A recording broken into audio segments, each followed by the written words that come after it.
Assalamualaikum warahmatullahi wabarakatuh. Teman-teman, perkenalkan kami dari kelompok 2 sejarah ingin memperkenalkan diri terlebih dahulu. Saya Syifa Maulia, Saya Dega Puspa, Saya Michelle Maria, saya Dirja Salsabila, saya Nabila Khairunisa, dan satu rekan kita yang hanya berhalangan hadir yaitu Arya. Nah, di video kali ini kita akan menjelaskan mengenai pergantian kabinet dan masa peralihan demokrasi liberal pada tahun 1950 sampai dengan 1959. Selamat menyaksikan. Assalamualaikum warahmatullahi wabarakatuh. Perkenalkan, nama saya Syifa Maulia. Di sini saya akan menjelaskan tentang materi atau latar belakang dari lahirnya masa demokrasi liberal pada tahun 1950 sampai dengan 1959. Pertama-tama, mengapa sih terjadinya masa demokrasi pada tahun 1950 sampai dengan 1959? Pertama itu karena adanya bubaran Republik Indonesia Serikat pada tahun 1950 yang ditandatangani oleh Konferensi Meja Bundar. Indonesia akhirnya diakui secara de facto. Namun bentuk negara yang diakui oleh Belanda adalah bentuk negara federal atau yang biasa kita sebut sebagai Republik Indonesia Serikat. Republik Indonesia Serikat disahkan di bulan Desember di tahun 1950 yang terbentuk dari gabungan antara Indonesia dan negara-negara bagian yang tergabung dalam Bayern Commons for Federal Overall atau biasa kita sebut sebagai BIFOC. Yang pertama, namun sedari awal pembentukan ini bagi mayoritas masyarakat Indonesia dianggap tidak sesuai dengan cita-cita awal dan dianggap warisan kolonial yang memang berpotensi untuk memecah belah bangsa Indonesia. Selanjutnya yang kedua itu ada dorongannya untuk membubarkan Republik Indonesia Serikat semakin memuat karena setelahnya terjadi pemberontakan di bulan Januari pada 1950 seperti pemberontakan APRA, pimpinan Westerling, peristiwa Andi Agis di Makassar, dan Republik Maluku Selatan di bawah pimpinan Smokyo. Selanjutnya yang ketiga yaitu adalah pertentangan mengenai bentuk negara menjadi perbincangan panas dalam Dewan Perwakilan Rakyat Republik Indonesia Serikat, di mana terdapat golongan unitaris yang dipimpin oleh Muhammad Yamin agar bentuk negara Indonesia sebagai negara kesatuan, sedangkan golongan federalis yang ingin mempertahankan bentuk negara serikat. Pertentangan ini akhirnya dimenangkan oleh golongan unitaris sehingga rancangan undang-undang yang diserahkan kepada Dewan Perwakilan Rakyat Republik Indonesia Serikat menghasilkan Undang-Undang Darurat yang menjadi dasar hukum penggabungan negara-negara Republik Indonesia Serikat. Hingga keluarnya Undang-Undang Dasar Darurat Nomor 11 Tahun 1950, berturut-turut negara-negara bagian mulai sepakat untuk kembali ke dalam bentuk negara kesatuan hingga menyisakan 3 negara bagian Republik Indonesia Serikat, yakni Republik Indonesia, Negara Sumatera Timur, dan Negara Indonesia Timur. Sehingga untuk mengakomodir penyatuan seluruh negara-negara bagian, maka Hatta selaku Perdana Menteri Republik Indonesia Serikat pada tanggal 19 Mei tahun 1950 mengundang 2 negara bagian lain, yaitu NITE dan NST, hingga tercapai kesepakatan bertajuk piagam yang berisikan persetujuan. Yang pertama, kedua pemerintah sepakat untuk membentuk negara satuan sebagai penjelmaan Republik Indonesia berdasarkan proklamasi di tanggal 17 Agustus 1945. Yang kedua yaitu adalah Undang-Undang Dasar diperoleh dengan mengubah Konstitusi Republik Indonesia Serikat sedemikian rupa sehingga prinsip-prinsip pokok Undang-Undang 45 dan bagian-bagian yang baik dari Konstitusi Republik Indonesia termasuk di dalamnya. Yang ketiga yaitu adalah Dewan Menteri harus bersifat parlementer. Yang keempat, Presiden NKRI yaitu Soekarno dengan Wakil Presiden akan dibicarakan lebih lanjut. Yang kelima, pembentukan panitia bersama yang bertugas untuk menyelenggarakan persetujuan panitia tersebut. Panitia bersama diketuai oleh Menteri Kehakiman Rich yaitu mencapai Gomo dan Abdul Halim selaku Menteri Republik Indonesia. Tugas pokok panitia bersama yaitu adalah merancang Undang-Undang Dasar. Sementara bagi negara kesatuan, rancangan tersebut berhasil disusun pada tanggal 20 Juli tahun 1950 yang berguna untuk selanjutnya diserahkan kepada perwakilan negara-negara bagian untuk disempurnakan. Akhirnya, pada tanggal 14 Agustus tahun 1950, rancangan undang-undang itu diterima baik oleh Senat Parlemen Riset dan KNIP hingga Presiden Soekarno menentang, hingga menjadilah Undang-Undang Dasar. Sementara Negara Republik Indonesia atau UUDS yang 1955 hingga menjadi undang-undang. Sementara Negara Republik Indonesia atau yang biasa kita kenal sebagai UUDS 1950. Dan secara resmi, Negara Republik Indonesia Serikat akhirnya dibubarkan pada tanggal 17 Agustus 1945 dan Indonesia kembali ke bentuk negara kesatuan kita, yaitu adalah Kesatuan Republik Indonesia. Assalamualaikum warahmatullahi wabarakatuh. Nama saya Michelle Maria Sinaga, nomor rasian 22. Di sini saya akan menjelaskan tentang karakteristik demokrasi liberal. Sebelumnya saya akan menjelaskan sejarah singkat tentang demokrasi liberal. Setelah proklamasi kemerdekaan Indonesia pada tanggal 17 Agustus 1945, berbagai upaya dilakukan untuk menemukan sistem pemerintahan yang sesuai dengan kehidupan masyarakat Indonesia. Sebelum dan sesudah kemerdekaan, ada beberapa usulan mengenai sistem negara yang bisa diterapkan, seperti federasi, monarki, republik parlementer, republik presidensial, dan yang lainnya. Kemudian, pada bulan Oktober 1945, Wakil Presiden Muhammad Hatta mengeluarkan maklumat Wakil Presiden nomor 10 menyatakan bahwa Komite Nasional Indonesia Pusat atau KNIP akan menjalankan tugas legislatif sebelum MPR atau DPR terbentuk. Dengan langkah ini, KNIP menjadi lembaga setara dengan lembaga kepresidenan, bukan lagi sebagai lembaga pembantu presiden. Di bawah kepemimpinan Sultan Syahrir, KNIP berhasil mendorong Wakil Presiden Hatta untuk menerbitkan maklumat pemerintah pada tanggal 13 November 1945 tentang pendirian partai politik, dan pada tanggal 14 November 1945 tentang pemberlakuan kabinet parlementer. Dengan maklumat tersebut, Indonesia mengadopsi sistem parlementer di mana presiden hanya sebagai kepala negara dan simbol, sementara urusan pemerintahan diserahkan kepada Perdana Menteri. Syahrir terpilih sebagai Perdana Menteri Indonesia pertama. Setelah RIS dibubarkan, sejak tahun 1950, Indonesia menerapkan demokrasi parlementer liberal dengan meniru sistem parlementer barat. Masa ini dikenal sebagai masa demokrasi liberal, di mana Indonesia terbagi menjadi 10 provinsi yang memiliki otonomi berdasarkan Undang-Undang Dasar, sementara 1950 atau UUDS 1950 yang bersifat liberal. Secara umum, demokrasi liberal dapat diartikan sebagai sistem pemerintahan yang menekankan perwakilan atau representatif dalam demokrasi. Konstitusi ini menetapkan pemerintahan Republik Indonesia yang dipimpin oleh Dewan Menteri atau Kabinet di bawah kepemimpinan Perdana Menteri yang bertanggung jawab kepada parlementer atau DPR. Pada saat penerapan demokrasi parlementer, Indonesia memiliki berbagai partai politik seperti PNI, PKI, Masyumi, dan yang lainnya. Sistem multipartai pada masa demokrasi liberal mendorong munculnya berbagai partai politik dengan ideologi dan tujuan politik yang berbeda, dan muncullah berbagai kabinet yang memerintah. Namun, setelah hampir 9 tahun berlangsung, UUDS 1950 dengan sistem demokrasi liberal terbukti tidak sesuai dengan kehidupan politik yang kompleks dan beragam di Indonesia.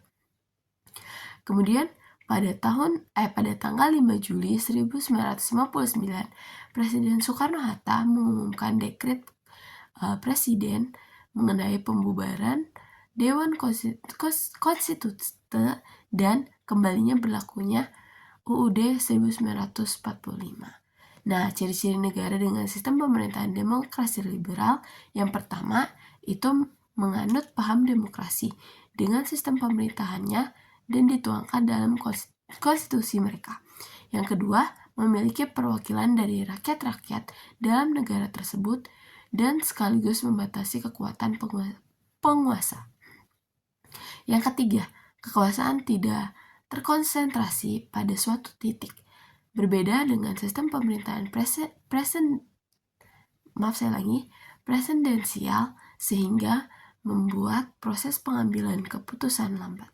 Yang keempat, keputusan berdasarkan mayoritas. Yang kelima, kekuatan atau kekuasaan terhadap negara terfokus pada parlemen. Yang keenam, terdapat sistem voting dalam pengambilan keputusan. Yang ketujuh, pergantian kepemimpinan atau perwakilan dalam sistem demokrasi liberal dipilih oleh rakyat. Terima kasih. Assalamualaikum warahmatullahi wabarakatuh. Perkenalkan, nama saya Ida Puspa dari absen 10. Di sini saya akan menjelaskan mengenai Kabinet Natsir. Nah, pertama yaitu sejarah Kabinet Natsir dapat ditelusuri sejak pembubaran Republik Indonesia Serikat atau yang sering disebut dengan RIS. Dipimpin oleh Muhammad Natsir selaku Perdana Menteri, kabinet ini hanya berusia kurang dari 1 tahun. Kabinet Natsir dibentuk secara resmi pada 7 September 1950 berdasarkan keputusan Presiden Republik Indonesia nomor 9 tahun 1950. Latar belakang pendirian kabinet ini adalah pembubaran RIS dan upaya mencari solusi bentuk pemerintah yang cocok untuk negara Indonesia yang kala itu baru berusia 5 tahun. Nah, susunan Kabinet Natsir terdiri atas koalisi Partai Masyumi dan Partai Nasional Indonesia atau yang sering disebut dengan PNI. Namun, dengan seiringnya waktu, lantaran tidak diikutkan dalam pembentukan struktur kabinet, PNI memilih untuk memisahkan diri dari kabinet Matsuri. Partai yang didirikan oleh Soekarno pada 1927 tersebut akhirnya menjadi oposisi bersama Partai Komunis Indonesia atau yang sering kita sebut dengan PKI dalam Partai Murba, yaitu Partai Musyawarah Rakyat Banyak. Lalu, penyebab jatuhnya Kabinet Natsir tidak dapat dilepaskan dari masa-masa awal pembentukannya. Mulanya, partai koalisinya yaitu PNI tidak dimasukkan ke dalam susunan Kabinet Natsir. Kemudian PNI memilih untuk menjadikan partai oposisi bersama PKI dan Murba. Ketika program kerja Kabinet Natsir mulai dijalankan, sejumlah kelompok oposisi melontarkan berbagai kritik terhadap kebijakan yang dibuat. Salah satu permasalahan yang menjadi momok Kabinet Natsir adalah mosi Hadikusumo yang dikeluarkan PNI. Isinya menuntut supaya pemerintah mencabut peraturan pemerintah nomor 39 tahun 1990 tentang pemilihan anggota lembaga perwakilan daerah. Ketika mosi itu dikeluarkan, lembaga-lembaga perwakilan daerah sebenarnya sudah dibentuk berdasarkan peraturan pemerintah PP nomor 39 tahun 1950 oleh Kabinet Hatta. Sementara itu, PNI mengusulkan supaya peraturan tersebut diganti dengan undang-undang baru yang bersifat demokratis. Menurut mereka, PP No 39 tahun 1950 tidak demokratis karena pemilihan lembaga perwakilan daerah dilakukan secara bertingkat. Setelah dilakukan pemungutan suara di parlemen, mosi Hadikusumo diterima. Hal tersebut menyebabkan Menteri Dalam Negeri yang menjabat di Kabinet Natsir mengundurkan diri. Selain itu, kondisi tersebut juga mengakibatkan hubungan antara kabinet dan parlemen tersendat. Itulah yang menjadi penyebab jatuhnya Kabinet Natsir yang diiringi dengan penyerahan mandat kepada Presiden Soekarno pada tahun 1951 pada bulan Maret tanggal 21. Nah, lalu aku di sini akan memberitahu program kerja dari Kabinet Natsir sendiri. Nah, sejak diresmikan pada 7 September 1950, Kabinet Natsir membuat sejumlah program kerja. Berikut beberapa program kerja yang Kabinet Natsir yang sudah direncanakan. Nah, yang pertama ada menggiatkan usaha keamanan dan ketentraman, lalu ada mencapai konsolidasi dan penyempurnaan susunan pemerintah, lalu ada menyempurnakan organisasi angkatan perang, lalu ada pengembangan dan memperkuat ekonomi rakyat. Lalu yang terakhir ada memperjuangkan penyelesaian masalah Irian Barat. Nah, lalu di sini aku akan memberitahu prestasi Kabinet Natsir. Kebijakan Kabinet Natsir yang berhasil dilakukan meliputi dari bidang ekonomi, adalah Sumitra Plan yang mengubah ekonomi kolonial ke ekonomi nasional. Lalu ada menetapkan prinsip bebas aktif dalam kebijakan politik luar negeri Indonesia. Lalu ada pada masa Kabinet Natsir, Indonesia masuk sebagai anggota Perikatan Bangsa-Bangsa. Berlangsungnya perundingan antara Indonesia Belanda untuk pertama kalinya mengenai Irian Barat. Kabinet Sukimanwiro Sanjojo dibentuk pada tahun 1951 dengan tujuan utama untuk memulihkan ekonomi Indonesia pasca perang dan memperbaiki hubungan dengan negara-negara lain, khususnya Belanda. Kabinet ini juga berusaha untuk membangun kembali infrastruktur yang rusak dan menciptakan stabilitas politik di dalam negeri. Namun, kabinet menghadapi sejumlah masalah besar. Ketidakstabilan politik menjadi salah satu tantangan utama karena koalisi pemerintahan terdiri dari berbagai partai dengan kepentingan dan ideologi yang berbeda. Ketegangan antara kelompok kiri dan kanan serta dengan militer dan golongan Islam memperburuk situasi politik. Selain itu, meskipun ada upaya pemulihan ekonomi, kondisi perekonomian Indonesia masih sangat lemah dengan inflasi tinggi dan kekurangan barang-barang kebutuhan dasar. Akibat ketidakpuasan dari berbagai pihak, terutama golongan militer dan Islam yang merasa kebijakan kabinet tidak mencerminkan kepentingan mereka. Kabinet Sukiman akhirnya jatuh pada tahun 1952. Tekanan dari militer menjadi salah satu faktor utama yang mendorong Presiden Soekarno untuk membubarkan kabinet dan menggantinya dengan kabinet yang lebih dipengaruhi oleh militer. Kabinet Wilopo dibentuk pada tahun 1952 dengan tujuan utama untuk memulihkan ekonomi Indonesia yang terpuruk setelah perang kemerdekaan serta menciptakan stabilitas politik di dalam negeri.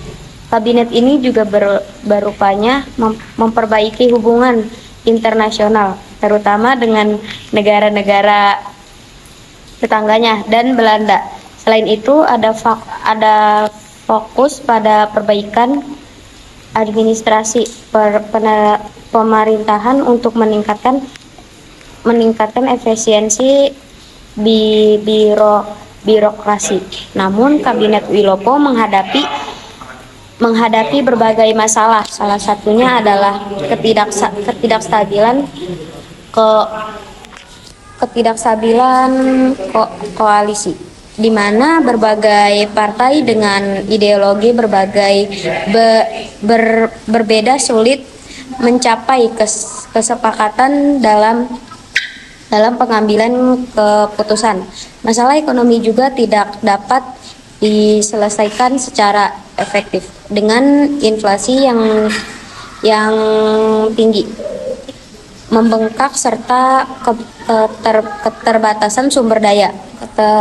Ketegangan politik antara Presiden Soekarno dan kelompok politik tertentu, terutama militer dan golongan Islam, semakin memperburuk situasi. Pada akhirnya Kabinet Wilopo jatuh pada tahun 1953. Ketidakpuasan terhadap kebijakan ekonomi dan ketegangan politik internal menjadi faktor utama militer dan beberapa partai politik merasa bahwa kabinet ini tidak mampu mengatasi masalah yang ada, sehingga Presiden Soekarno terpaksa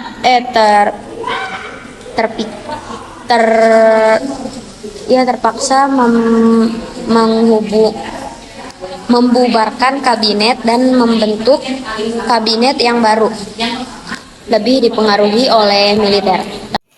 Assalamualaikum warahmatullahi wabarakatuh. Nama saya Michelle Maria Sinaga, nomor pesan 22 di kelas 12-8. Di sini saya akan menjelaskan kembali tentang Kabinet Ali Sastro Midjojo I. Kabinet Ali Sastro Midjojo I adalah kabinet keempat yang dibentuk setelah dibubarkannya Negara Republik Indonesia Serikat atau RIS. Kabinet tersebut berlangsung pada periode 31 Juli 1953 hingga 24 Juli 1955. Kabinet Ali Sastro Midjojo I memiliki 4 program kerja dalam negeri. Yang pertama ada keamanan, yaitu memperbaharui politik, mengembalikan keamanan sehingga memungkinkan tindakan-tindakan yang tegas dan membangkitkan tenaga rakyat. Yang kedua, menyempurnakan hubungan antara alat-alat kekuasaan negara. Kemudian pada pemilihan umum, yaitu segera melaksanakan pemilu guna konstituante dan DPR. Kemudian ada kemakmuran dan keuangan. Yang pertama, menitik beratkan politik pembangunan kepada segala usaha untuk kepentingan rakyat jelata. Yang kedua, memperbarui perundang-undangan agraria sesuai dengan kepentingan petani dan rakyat kota, dan ada yang lainnya. Kemudian, pada organisasi negara, yang pertama memperbarui politik desentralisasi melalui jalan menyempurnakan undang-undang dan mengusahakan pembentukan daerah otonom sampai ke tingkat yang paling bawah. Kemudian di bagian perburuan, beliau melengkapkan perundang-undangan perburuan untuk mencapai kegembiraan kerja sebesar-besarnya. Kemudian pada bagian perundang-undangan, beliau mempercepat terbentuknya perundang-undangan nasional, terutama di lapangan keamanan, kemakmuran, keuangan, dan kewarganegaraan. Kemudian pada bagian Irian Barat, beliau mengusahakan kembalinya Irian Barat ke dalam kekuasaan wilayah Republik Indonesia secepat-cepatnya. Pada bagian politik luar negeri, beliau menjalankan beberapa tugas, yaitu yang pertama, menjalankan politik luar negeri yang bebas dan yang menuju perdamaian dunia. Yang kedua, merubah hubungan antara Indonesia dan Belanda atas dasar Uni Statut menjadi hubungan internasional biasa. Kemudian yang ketiga, mempercepat peninjauan kembali lain-lain perjanjian KMB dan menghapuskan perjanjian-perjanjian yang merugikan negara. Kemudian yang terakhir, pada kebijakan pemerintah, beliau mengusahakan penyelesaian semua perselisihan yang tidak dapat diselesaikan dalam kabinet dengan menyerahkan keputusan kepada parlemen. Sekian dari saya, terima kasih. Ada kabinet Burhanuddin Harahap dibentuk pada tahun 1955 dengan fokus utama menciptakan stabilitas politik menjejang pemilihan umum pertama Indonesia dan memperbaiki kondisi ekonomi yang tengah terpuruk. Program utamanya adalah melaksanakan pemilu yang bebas dan adil, serta mengatasi masalah inflasi dan utang luar negara. Selain itu, kabinet ini berusaha memperbaiki hubungan antara pemerintah pusat dan daerah, serta meredakan tegangan politik yang terjadi antara kelompok-kelompok yang berbeda. Namun, meskipun ada niat baik, kabinet ini menghadapi banyak kendala. Ketegangan politik yang terus berlangsung antara kelompok militer, partai Islam, dan kelompok kiri mengganggu kelancaran pengambilan keputusan. Koalisi yang rapuh dan perbedaan ideologi membuat kabinet sulit untuk mencapai kesepakatan dalam kebijakan-kebijakan penting. Selain itu, masalah ekonomi yang serius seperti inflasi tinggi dan utang luar negeri sertakan memperbaiki ketidaklangsungan terhadap kebijakan ekonomi yang tidak efektif dan ketegangan politik internal menyebabkan kabinet Burhanuddin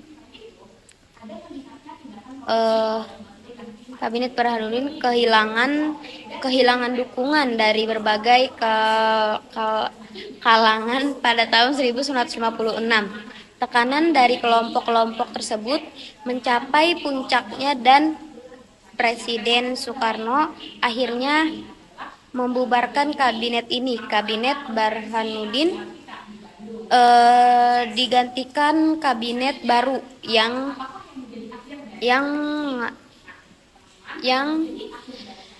diharapkan mengatasi mengatasi ketegangan mengatasi ketegangan dan masalah ekonomi yang ada. Terima kasih. Warahmatullahi wabarakatuh. Perkenalkan, nama saya Arya Lesta Perdana dari kelas 12 8 nomor 6. Di sini saya ingin menjelaskan tentang Kabinet Sastro Amidejojo II. Kabinet Sastro Amidejojo II yang sering disebut dengan Kabinet Ali Roem Idham adalah kabinet pemerintahan Indonesia yang dipimpin oleh Perdana Menteri Ali Sastro Amidejojo.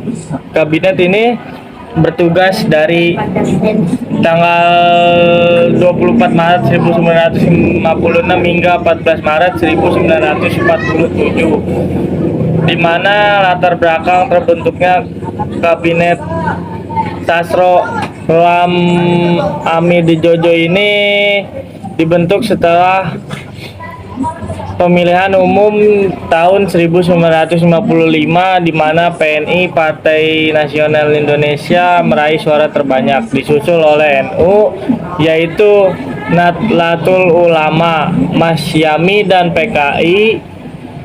Ali Sastro Amidejojo sebagai ketua PNI ditunjuk sebagai formatur dan menjabat sebagai Perdana Menteri. Kabinet ini merupakan koalisi dari beberapa partai, yaitu yang termasuk Partai PNI, Masyumi, NU, PSII, Parkindo, dan lain-lainnya. Di sini ada berbagai susunan kabinet dari Ali Roem Sastro Amidejojo. Kabinet ini terdiri dari 27 menteri. Sebagai Perdana Menteri menerapkan Menteri Pertahanan, ada interim didampingi oleh Muhammad Roem dan KH Idham Khalid. Sebagai wakil Perdana Menteri, beberapa tokoh yang penting duduk di kabinet ini antara lain. Yang pertama ada Menteri Luar Negeri, yaitu Roeslam Abdul Ghani, kemudian diganti oleh Ali Sastro Amidejojo. Yang kedua itu ada Menteri Dalam Negeri, yaitu R. Sunarjo. Yang ketiga ada Menteri Kehakiman, Mujiyatno. Yang keempat ada Menteri Penerangan, yaitu Sue Dibejo. Program kerja Kabinet Ali Sastro Amidejojo II antara lain itu ada perbaikan ekonomi dan keuangan negara. Yang kedua ada penyelesaian masalah Irian Barat. Yang ketiga pelaksanaan konferensi Asia sampai Afrika. Yang keempat itu ada pemulihan keamanan dan ketertiban. Di sini ada keberhasilan dan kemunduran kabinet. Salah satu keberhasilan terbesar kabinet ini adalah penyelenggaraan konferensi Asia sampai Afrika pada tahun 1955 di Bandung. Konferensi ini berhasil mempertemukan negara-negara Asia dan Afrika untuk membahas masalah-masalah yang dihadapi bersama dan memperkuat solidaritas antar bangsa. Namun kabinet ini juga menghadapi berbagai permasalahan antara lain, yaitu perpecahan antara partai-partai koalisi, terutama antara Masyumi dan PNI. Tentu tuntunan daerah yang semakin meningkat, masalah ekonomi dan keuangan yang belum terselesaikan. Di sini ada jatuhnya kabinet Ali Sastro Amidejojo II.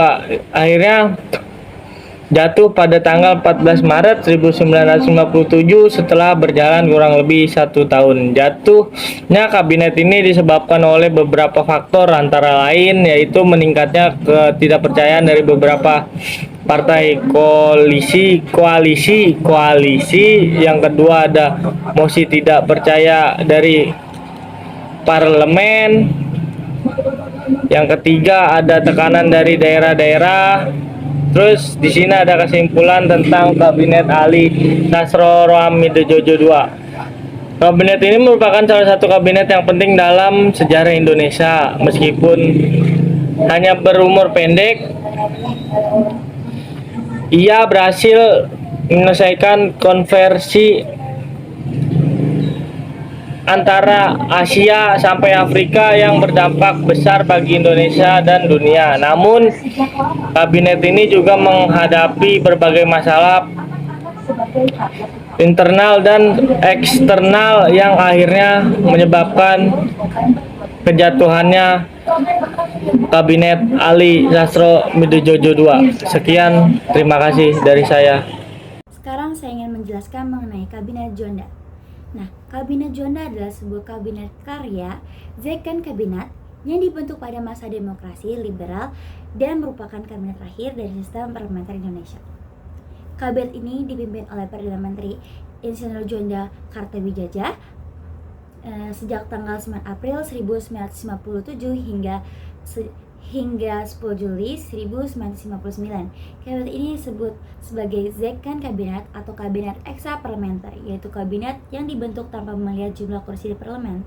Kabinet Juanda terbentuk setelah Kabinet Ali Sastro-Midojojo II jatuh pada tanggal 14 Maret 1957. Setelah Perdana Menteri Ali Sastro-Midojojo mengundurkan diri, Presiden Soekarno menunjuk Suwirjo menjadi formatur dalam bentuk kabinet baru. Namun gagal. Dengan gagalnya Suwirjo, akhirnya Presiden Soekarno menunjuk dirinya sendiri sebagai formatur. Formatur Insinyur Soekarno membentuk Kabinet Darurat Eksa Parlementer dan menunjuk Insinyur Juanda Kartawijaya sebagai Perdana Menteri. Kabinet Juanda ini diberi nama Kabinet Karya atau Second Cabinet sebab tidak berasal dari partai politik, serta memiliki 2 anggota militer di dalamnya. Kabinet Juanda berlangsung antara April 1957 hingga Juli 1959. Program kerja kabinet ini diantara lain membentuk suatu Dewan Nasional, normalisasi keadaan negara Republik Indonesia, melanjutkan pembatalan perjanjian konferensi meja bundar, lalu ada memperjuangkan Irian Barat dan mempercepat pembangunan. Terbentuknya Kabinet Juanda menandai awal dari konsepsi tentang demokrasi terpimpin yang diusulkan Presiden Soekarno sejak 20 Februari 1957. Konsep demokrasi terpimpin menimbulkan pro dan kontra. Beberapa partai seperti PNI, PKI, Murba, dan beberapa partai kecil lainnya mendukung gagasan Soekarno, sementara partai-partai yang tidak mendukung gagasan tersebut adalah Partai Sosialis Indonesia atau PSI, Masyumi, NU, dan Partai Katolik. Beberapa bulan sesuai dibentuk, Perdana Menteri Juanda berhasil membentuk Dewan Nasional. Proses pembentukan Dewan Nasional ini dimulai pada bulan Mei dan selesai pada 9 Juli 1957 dan terdiri dari 45 perwakilan golongan karya, pemuda, tani buruh, cendekiawan, agamawan, daerah, dan lain-lain. Ketua dari Dewan ini adalah Presiden Soekarno sendiri, namun urusan-urusan Dewan itu dijalankan oleh wakil ketuanya yaitu Ruslan Abdul Ghani. Dampak dari terbentuknya Dewan Nasional adalah PKI dan Angkatan Darat semakin mengkondensasikan diri serta memperkuat posisi mereka masing-masing. Tugas berat juga dihadapi oleh Kabinet Juanda setelah terjadinya percobaan pembunuhan terhadap Presiden Soekarno di Cikini pada tanggal 30 November 1957. Peristiwa ini dikhawatirkan merusak hasil musyawarah nasional pada bulan September 1957. Meski begitu, Kabinet Juanda tetap mengeluarkan kebijakan pemogakan massal para buruh perusahaan Belanda selama 24 jam sebagai tanggapan atas kegagalan PBB dalam perundingan mengenai Irian Barat. Lalu yang terakhir ada Kabinet Juanda berakhir demisioner ketika Presiden Soekarno mengeluarkan dekret pada bulan 9 Juli 1959. Dekret Presiden tersebut mengenai penghapusan konstitusi dan memperlakukan kembali Undang-Undang Dasar 1945. Penghapusan ini mengakhiri era demokrasi liberal di Indonesia. Pada hari itu juga, kabinet baru dengan bernama Kabinet Kerja segera diumumkan dengan Soekarno sebagai Perdana Menteri dan Insinyur Juanda sebagai Perdana Menteri utama. Setelah Dewan Nasional kemudian dibubarkan dan digantikan dengan Dewan Pertimbangan Agung, dengan begitu dimulai era demokrasi yang terpimpin. Sekian presentasi dari saya mengenai kepemimpinan Kabinet era Juanda. Terima kasih.